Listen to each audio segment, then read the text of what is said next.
जय जगन्नाथ मु आपनको प्रियंकास किचन को स्वागत करुच्ची। आज आम बनवा सोयाबीन चप। प्रथमे किसी सोयाबीन नवा से अल्प पानी दे 15 मिनट जाए आम भिजा दबा।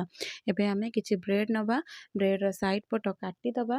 ब्रेड रो मझी पार्ट को आम ए ग्राइंडिंग जार रे देकी ग्राइंडिंग करदबा। तार होममेड ब्रेड क्रम्स बनवा। देखो एबे मु ग्राइंडिंग कर देजी। एबे ब्रेड क्रम बनीगला। एबे आम से ब्रेड क्रम को गोटे कढ़ई बसैकी ताकू आमे गरम करवा। ताकू 10 मिनट जाए आमे ताकू भल भाव में भाजवा। देखंतु एबे हमर ब्रेड क्रम्स हे गला। देखंतु पानी रे बतुरे की रखिथिबा सोयाबीन को आमे एबे पानी रु छाणी नवा। देखंतु मु एबे पानी रु छाणी नउची। एमिति भागे सोयाबीन को चिपुड़ीबे कि जेमिति तादरे टोटाली भी हमर पानी न रहबो।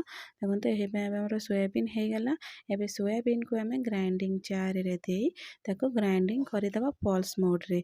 जेमति हमर सोयाबीन ता खद खदड़िया भाबे रहिबो। देखंतु एबे हमर सोयाबीन हे गला खद खदड़िया। देखंतु ताको एबे आमे गोटे पात्र को ढाली दबा। सेतरे आमे किछि पियाज दबा, अदा रसुण कंचा लंकार छेचा दबा। आमे लंका गुंड दबा, गरम मसला पकेबा, चाट मसला दबा, स्वाद अनुसार लूण दबा, किछि धनिया पत्र दबा, सिजा आलू गोटे दबा। एबे आमे सेथिरे 2 चम्मच कॉर्नफ्लोर पाउडर दबा। तो ये सब देकी ताको भल भाव में आमे गोले नबा। तो अटा डो भलिया आमे तार गोटे भल टाइट डो बने दबा। एबे आमे सेई डो को किछि शेप दबा।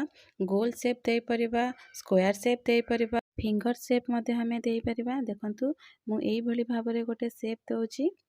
तो हमर मार्केट रे मध्ये एई भली भाव में शेप रो मिले सोयाबीन चप। तो एमती आमे प्राय सबु सोयाबीन को आमे शेप दे दबा। देखो मु ये भाव में शेप देदेली। देखो मोर हो गला।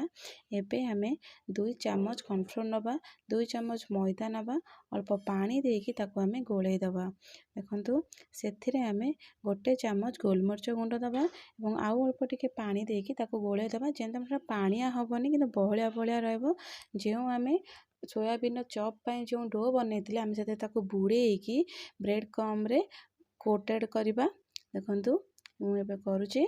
यही भली भाव में आमे सबु सोयाबीन चप रो डो को मिश्रण रे बुड़े की ब्रेड क्रम दे परिबा।